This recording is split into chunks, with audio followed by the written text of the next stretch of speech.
Mean astro के दर्शकों जरा ध्यान से सुनिए। शास्त्रों की यदि माने तो आपके घर में कम से कम 45 प्रकार के देवी देवताओं का वास होता है।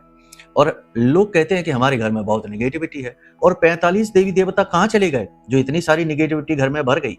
वो इसलिए होता है क्योंकि आपने उन देवताओं की ऊर्जाओं को जागृत ही नहीं किया है। अब सबको एक एक करके जागृत करने की जरूरत नहीं है, बस कुछ चीजें हैं जिन्हें आप स्थापित कर दीजिए। इससे होगा ये कि आपके घर में पॉजिटिविटी का संचार होगा, और कुछ चीजें हैं जिन्हें करने से नेगेटिविटी का नाश होगा और देवताओं की ऊर्जा अपने आप प्रफुल्लित होने लगेगी, आपके घर में वास करने लगेगी। ठीक है, तो क्या है वो क्रियाएं, ध्यान से सुनिए। सबसे पहली क्रिया है कि आपके घर में पॉजिटिव एनर्जी को बढ़ाना है।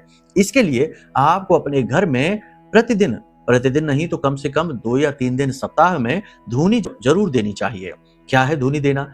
जब रात्रि का समय होता है, यानी कि संध्या बेला होती है, गोधूली कहते हैं, 6:30 बजे के आसपास शाम को एक गाय के गोबर का उपला लीजिए, उसे जलाकर बिल्कुल लाल कर लीजिए। फिर उसके ऊपर थोड़ा सा घी गाय का डालिए, थोड़ा सा उस पर लोबान, गोगल, थोड़ा सा कपूर और उसे जला दीजिए। उसके बाद थोड़ी सी पीली सरसों, लौंग का एक जोड़ा, 4 काली मिर्च के दाने डाल दीजिए और एक किसी मिट्टी के पात्र में इसे रख देना। और जब इससे धुआं उठे तो इसे घर के बीचों बीच रखना और इसे अपने पूरे घर में लेकर घूमना। लो, हो गया धुनी देना।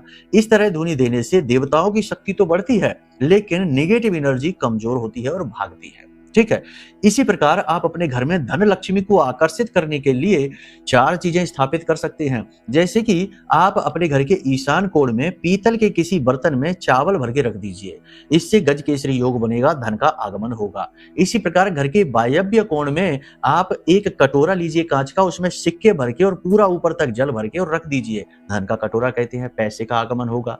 इसी के साथ साथ नैऋत्य कोण में आप मोर पंख लगा दीजिए और आग्नेय कोण में माता लक्ष्मी की लाल रंग की फोटो को, जिसमें लक्ष्मी माता बैठी हो, धन वर्षा कर रही हो, ऐसी फोटो लगा दीजिए। लो वही आपके घर में पॉजिटिविटी ही पॉजिटिविटी हो गई, कोई नेगेटिविटी नहीं है।